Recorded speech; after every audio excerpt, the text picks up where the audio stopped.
As you could probably have guessed, this week's episode of Talk Vietnam is about sports. And here with us today we have a very special sportsman who's come all the way from the United States, but who also has a Vietnamese background as well. He's famous for co-founding Saigon Heat, which is the first Vietnamese basketball team to make it to the ASEAN Basketball Championship. So let's come and say hi to him. Hello, man. How you doing, Connor? Hi, Mike. Great. Now, thank you very much for joining our show. Yeah, thanks for having me. First of all, I learned that the first ever Vietnam Basketball Association League is going to happen this year. Right. What's the idea behind it? The idea behind it actually was something that originated when we started the Saigon Heat, which is a professional basketball team based in Ho Chi Minh City, playing in the ASEAN Basketball League against other teams in Southeast Asia, Singapore, Thailand, Malaysia, Philippines. So what we wanted to do was we wanted to create an entity that was inspirational for basketball in Vietnam, and then to grow the sport. We knew that we had to make the team popular and successful first, but then the greater mission is to develop basketball in Vietnam.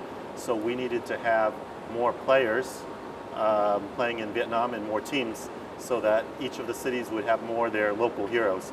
And that is why we've reached a point right now, after 4 years of Saigon Heat in the ABL, that we felt it was time to start the VBA, so that we could have professional teams in other cities in Vietnam also.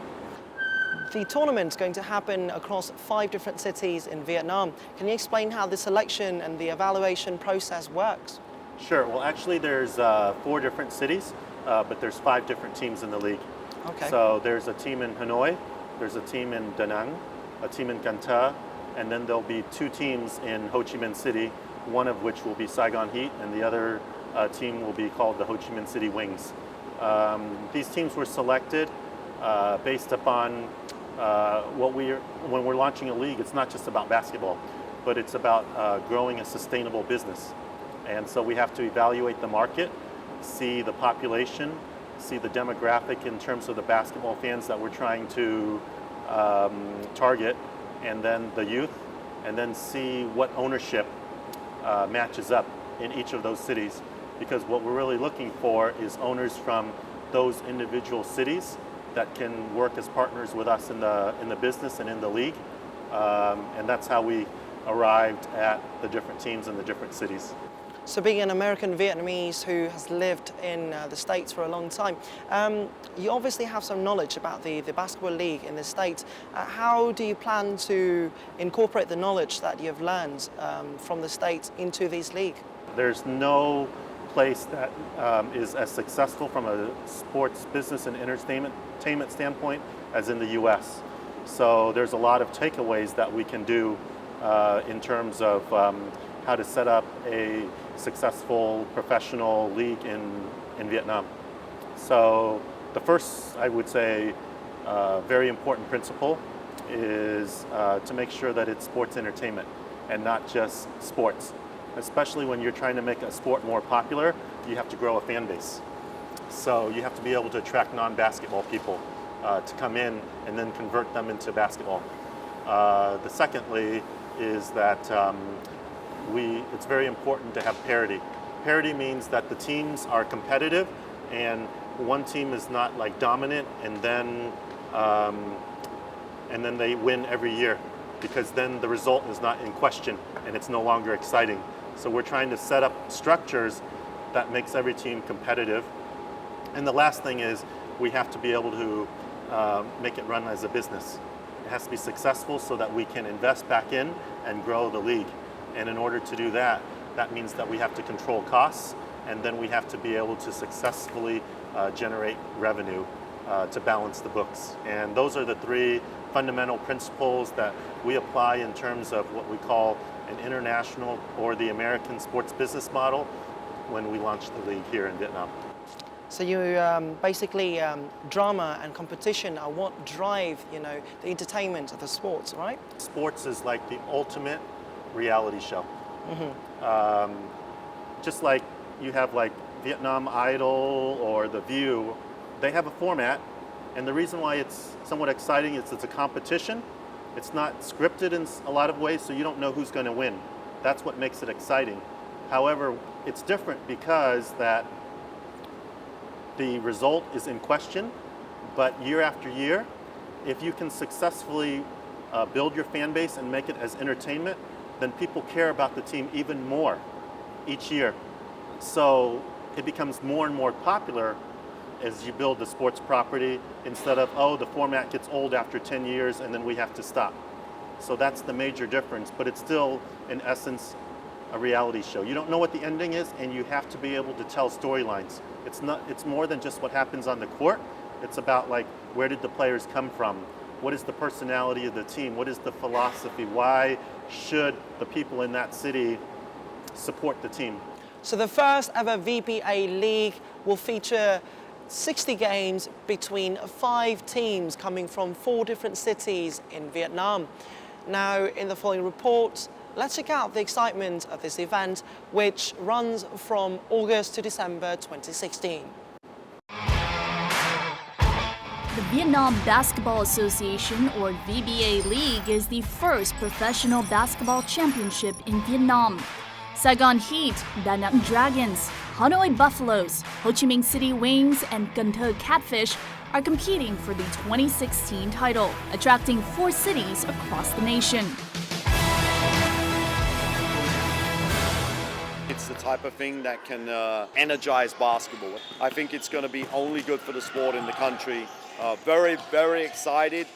I believe we will find many, many new players and many new staff and many new fans. And I think that this is the first stage of real development in Vietnam basketball.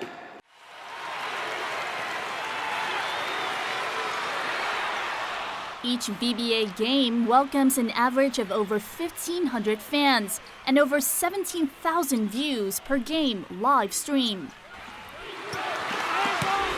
With the motto, more than just a game, VBA features entertainment to exhilarate fans' basketball experience. Sportsman theo mình là cái vị trí để có thể thể hiện gọi là tận hưởng cái trận đấu cái trọn vẹn nhất, gọi là những cái cảm xúc ở đây là cái góc nhìn hoàn hảo nhất. Chính xác ra thì nó là chúng ta đang bỏ tiền ra để mua những cái cảm xúc và mua những cái trải nghiệm, thì cái số tiền đấy mình nghĩ là hoàn toàn hợp lý. To guarantee the league's quality and diversity, the association allows each team to have at most 2 overseas Vietnamese and 1 foreign player.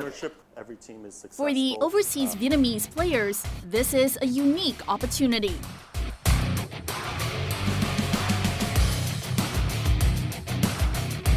I chose to come back to Vietnam to play for the VBA because this is where my parents came from.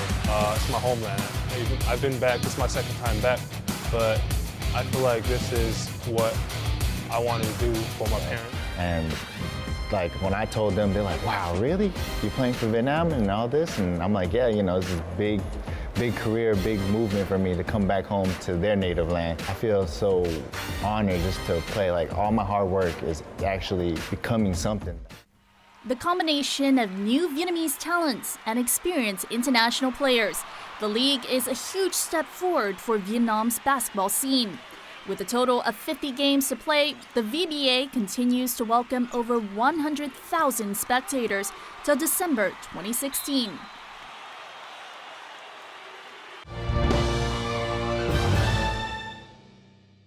Now, you've set the target of having over 1,500 fans to rock up to every game in the competition.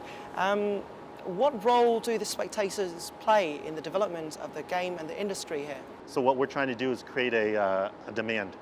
And in order to create a demand, first thing that we have to do is we have to pull the hardcore sports fans, the hardcore basketball fans first, and then we have to attract sports fans in general that weren't really following basketball. And then we have to layer in that people that are just looking for a unique entertainment experience. So how do we do that? Well, we do that by making sure first on ground, the people that come to the games, they're entertained, not just by the game, but make sure there's dancers, music, DJ, halftime shows, celebrity. So all of that creates a unique experience. So then, even if you don't know about basketball, you don't understand the rules, oh, I heard this from my friend. Let's go out and check it out. Oh, this is really cool. Then someone starts explaining to you the rules, and then they start inviting their other friends. Because at the end of the day, experiencing sports is more about a communal experience usually. Even if you watch it at home, you want to watch it in a group with your friend. That's what makes it memorable, and then you can share and you feel like part of something a little bit bigger. You remember the experience. So that's what we're trying to build. So as someone who's directly involved in building this sports, building this industry in the country, how much potential do you see in Vietnam integrating itself into the regional basketball scene? We can take some shortcuts to make things faster. In order to really be competitive internationally, you've got to get kids when they're like 10 years old or even younger, and you've got to develop them for 10 years.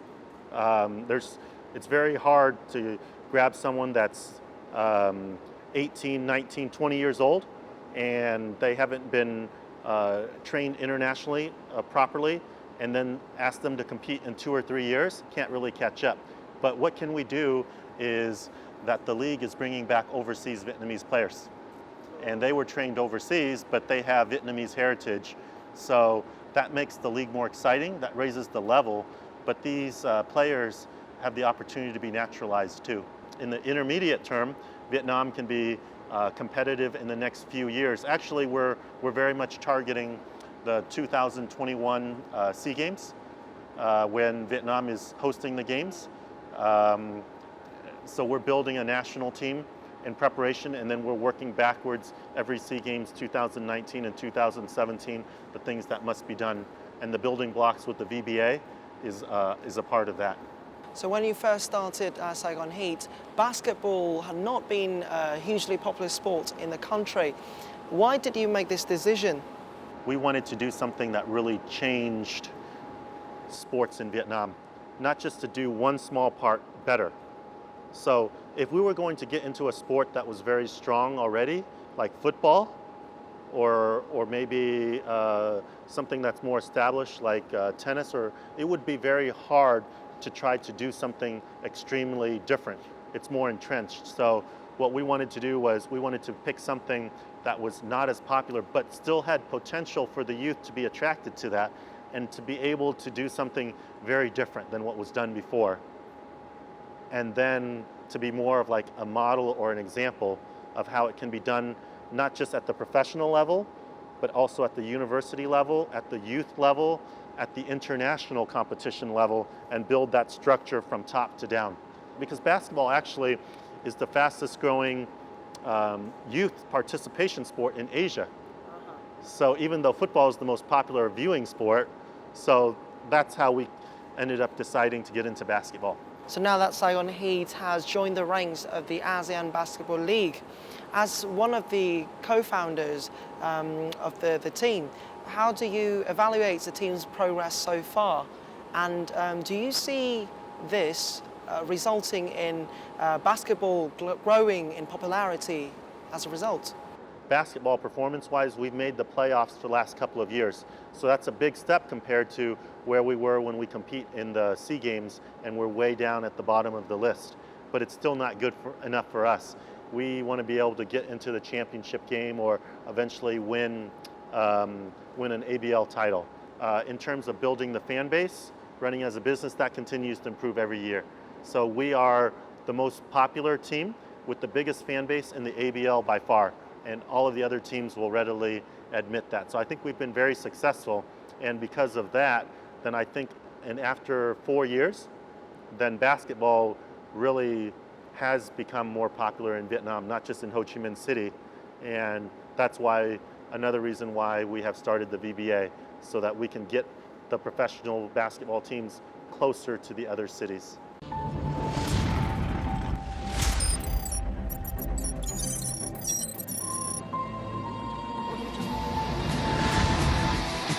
Based in Ho Chi Minh City, Saigon Heat is the first professional basketball team in Vietnam. Established in 2011, the team has attracted many international talents. When I came and I started to see how underdeveloped the sport was. To me, it's not many opportunities in the world of basketball where you can actually manipulate the situation. We had a blank canvas, and we still have a blank canvas, and we're filling little bits and pieces in every time we start working. So that was the real excitement to me. Among many international players, overseas Vietnamese or Việt kiều players play a crucial role. One of them is Vietnamese-American star David Việt Arnold. Pretty easy decision. I get to play basketball. I loved Vietnam last year. It was a good time. I got to learn about, the culture and, where my mother came from, and, coming back was a no-brainer. Saigon Heat currently has two main teams. One plays in the domestic league, VBA, while the other is the first one in Vietnam to ever compete in the ASEAN Basketball Championship, or ABL. So, what is it like to see the Heat play? Very young culture, people really excited. If you come to the Saigon Heat games, you see that excitement, the passion of the people. To continue building on that excitement at the youth level, the club features summer camp activities for young basketballers.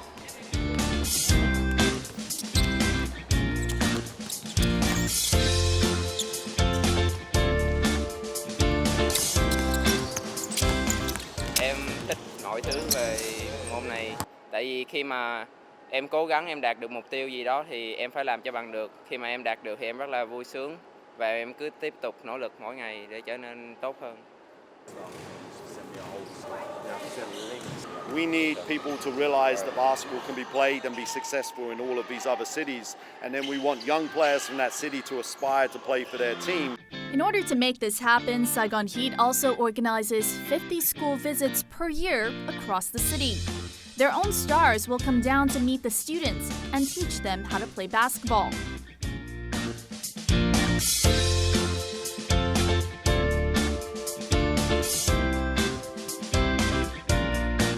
Khi các anh về đây hướng dẫn cho em thì em thấy rất vui và học hỏi được khá là nhiều kinh nghiệm, và muốn em lên trình tay để em sẽ không sợ thua với các bạn nữa. Not only do these community basketball activities inspire a love for the sport, it also contributes to the already booming passion for sports here in Vietnam. So let's rewind back in time now. What brought you back here in the first place? Well, I had never actually been back to Vietnam after I left initially in 1975 when I was 4 years old. But I was a coach on the professional tour, and I was training a player in Quy China, just north of Vietnam. And then when the stint was just about over, I just thought, well, I've never been back to Vietnam. I should at least visit while I'm in the area. And that happened in 2007. I happened to come and visit Vietnam. And then one thing led to another. I got invited to work in Vietnam, and I started to do that in 2008, yeah. You would soon later decide to choose sports as an area to work on in Vietnam. What was the motivation for this? In the US, I straddled two worlds, the corporate world and then the sports world. I was working for Shell Oil and Trading in Houston as a business analyst, but I was training tennis players on the side for fun. But kind of like having the entrepreneurial spirit, and the more I worked with the players, they asked me if I could work with them more, and they would pay me. So that's how after I was working for Shell for 6 years, I opened up my own tennis training school in the US. But then a professional tennis player, a girl, wanted to train with the boys that I was training. So one thing led to another, and then she invited her other professional players she told them about me, and then that's how I ended up becoming a coach on the professional tour. It was very exciting, I thought, to be a professional coach and go to the next level, but that's a very tough business, and none of my players ended up making it. And when I had left, then the tennis academy that was based in Houston was no longer successful. So after a couple of years, then the business wasn't successful, so that's how come I accepted the offer to come back to Vietnam and work back in the corporate world. I was thinking, you know, I gave it a go in the sports business. It didn't work out. It's now time to go back to the corporate world. So that's how I ended up deciding to go back to Vietnam and work for Vietnam Works. But after working there for about a year, I got the bug again to open up my own business. I was thinking, oh, what kind of mistakes did I make in the past? What can I do better? And then essentially Saigon Sports Academy was born 1 year later in 2009 with tennis as its first sport. What were the first days like when you first started it? Very hard, very hard. I actually started teaching the tennis lessons while I was still working for Vietnam Works in the first year. Well, I decided to leave that other job and then just be focused on the sports training school and tennis. But when you do that, then you only have one source of income, no office. Actually, the first office was in a very small closet. So literally, a storage closet I'm talking about. So literally like right here. So, but we just had to grow organically, make things happen, and whatever extra money we made, we brought it back into the company and then grew from there. Yeah. Speaking of challenges back then, are there any special memories of those days that you'd like to share? Within the first 3 years, we almost shut down the company because of money problems like 2 times. Just couldn't find a way to make it work. We couldn't pay ourselves. But in the end, found a way to overcome that and keep going. And because the challenge is also, it's like you have to, if you have a bigger vision or dream, you want to grow. And growth in itself is good, but it can be dangerous too. If you grow too fast, or you take on more staff, or you try to do, then you take on more costs. And if the revenue doesn't come in time, you can get yourself in quite a bit of trouble. So these are like the major struggles that we had.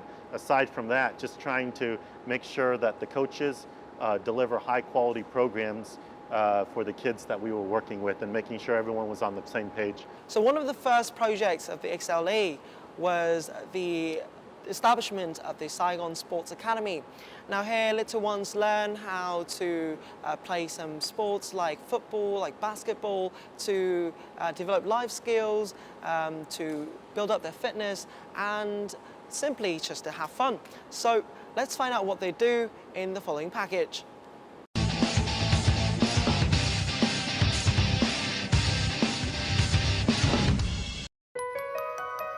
SSA, or Saigon Sports Academy, started out in 2009.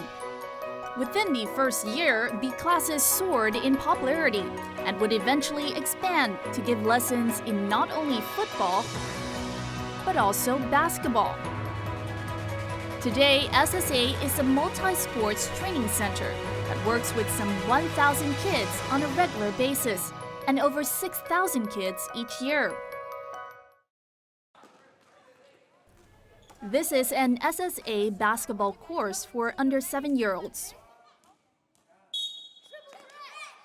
The kids learn the basics such as dribbling and ball handling techniques. Nó rất là tốt cho sức khỏe, nó vừa vận động tay với vận động chân luôn. Những cái thích thú của con là mấy thầy của con dạy cho con mấy cái kỹ thuật mới, dạy làm bạn với mấy bạn mới, với lại ghi bàn. The basketball program is designed for different age groups within the range from 6 to 17 years old. For many parents, SSA offers their children the opportunity to develop sportsmanship from a young age and to simply have fun. Nãy giờ mình ngồi tôi với bà xã tôi là cười, nãy giờ các cháu có đứa nhỏ nó 6 tuổi nó không có ném tới được rổ, nhưng mình thấy vui, tại vì nhìn thấy nó vui là mình vui rồi. Nhìn chung là các tổ chức là chuyên nghiệp mà các cháu rất là thích, và cũng như là nó tạo được hiện tượng về mặt thể thao ở trong xã hội hiện nay. A former professional basketball player, She Pham has been a coach at SSA for 2 years. She hopes to contribute to pushing basketball to the next level in Vietnam. Mong muốn của mình là khiến cho các bé đều được tiếp xúc bóng rổ. Tại hiện tại bóng rổ thành phố Hồ Chí Minh chỉ đơn giản là cho những bé có năng khiếu. Thì mình muốn là phát triển bóng rổ như một cái bộ môn phong trào lớn, tất cả mọi người đều có thể chơi và biết tới.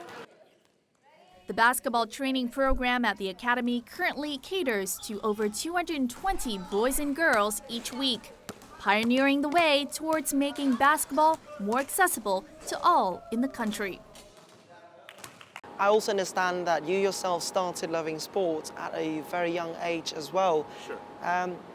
Maybe some stories about this? I started playing tennis seriously when I was 11, which is relatively young for Vietnam standards here, but when I grew up in the US, it's quite late. So the other players were starting to play seriously when they were 6 or 7 years old, but I had a real passion and I improved really fast.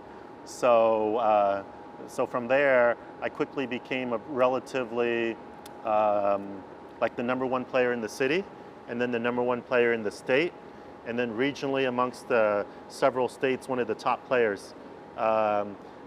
But then I kind of got a little bit burnt out when I was like 15 or 16, plus I had some injuries.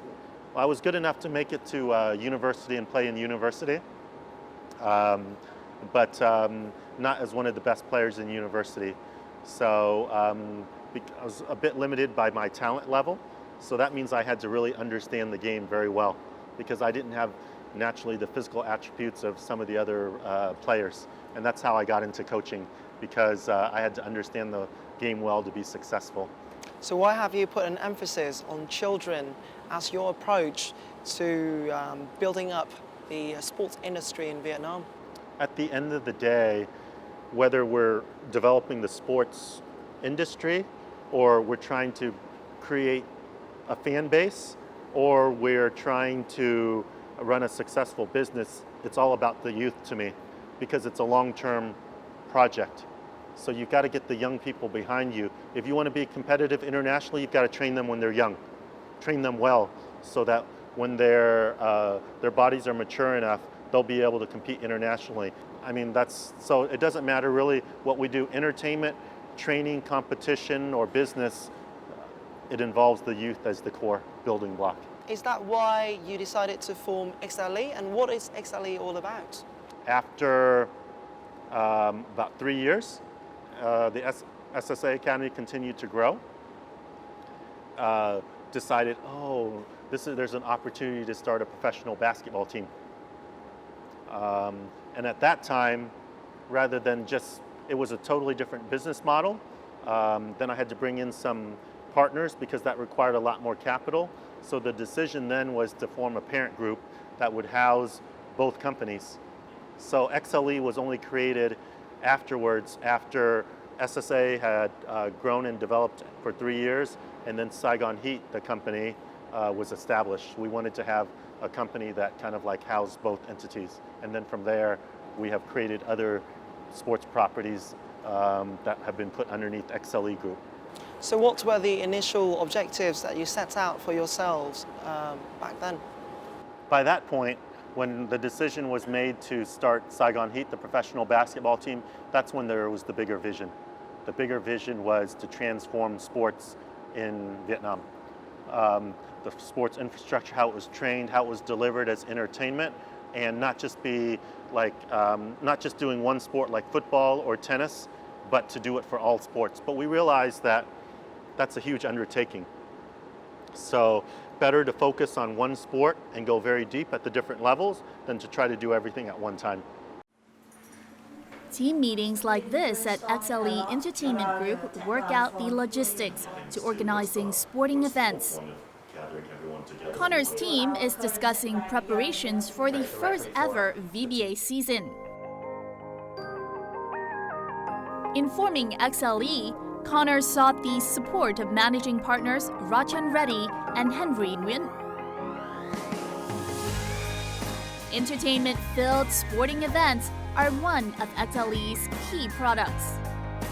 But ultimately, I think winning or losing in this business is about creating great fan experience. Great experience for everybody who's involved. That includes the athletes, the coaches, all the support staff, and of course then ultimately fans. Because as we generate hopefully more and more interest in a lot of these leagues and a lot of these sports, we're hopefully generating much more participation.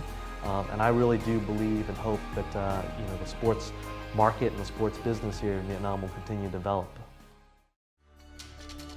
In 2015, XLE won the Best Sport Organization of the Year title within the Asia Sports Industry Award. The company sees their journey as a long-term one in fostering a stronger sports culture in Vietnam. I think it takes sometimes a little bit more time than traditional businesses. If it's a new sport such as basketball, it takes some time for people to get aware and educated on the sport and develop that passion for it. So it's a little bit longer life cycle, but I think the payoffs can be tremendous. There's very few things people cheer or cry or really have deep emotional attachment to, and sports tends to be one of them. XLE's ventures have gone from the humble beginnings of sports lessons to forming Vietnam's first professional basketball team and league, to even establishing a platform for collegiate sports in Vietnam in the Vietnam University Games, or VUG. Okay, now let's talk about the University Games. Sure. So, the University Games is probably considered an extension of your dreams of developing the sports industry in Vietnam. Can you tell us more about this annual event? It's one of the properties underneath XLE Group. Vietnam University's Games is modeled after the NCAA in the US, or like the UAAP in the Philippines, which is a university competition platform with multiple sports, with many universities, 20 universities in the first year, and then we expanded it to I think like 36 in the second year, into Hanoi. After it's been progressing, we're into our, just finished our third year. Then right now we're up to 70 of the largest universities in Hanoi, Ho Chi Minh City, in Da Nang, and also in Can Tho. And altogether the reach of about 1 million students, and the most popular sport is futsal, indoor football, and then dance battle actually.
So what would you like to see Vietnam adopt in terms of youth sportsman training and all?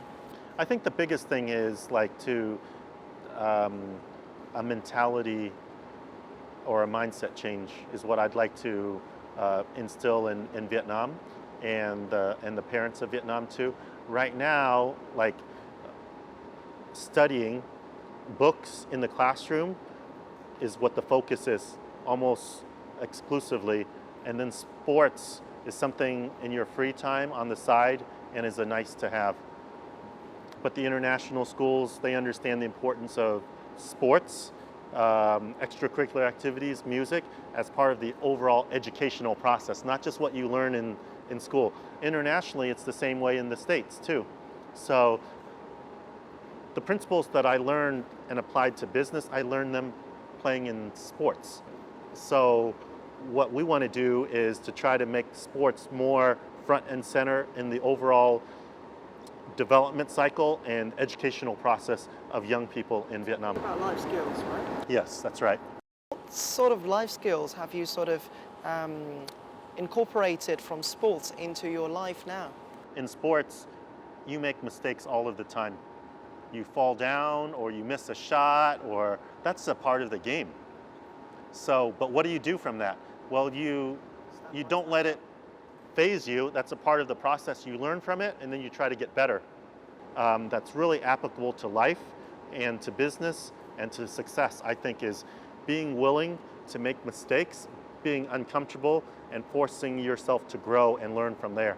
Aside from that, when you develop as a sportsman, you've got to work very hard to be able to, and it's about process, not just about results. You have to have a plan.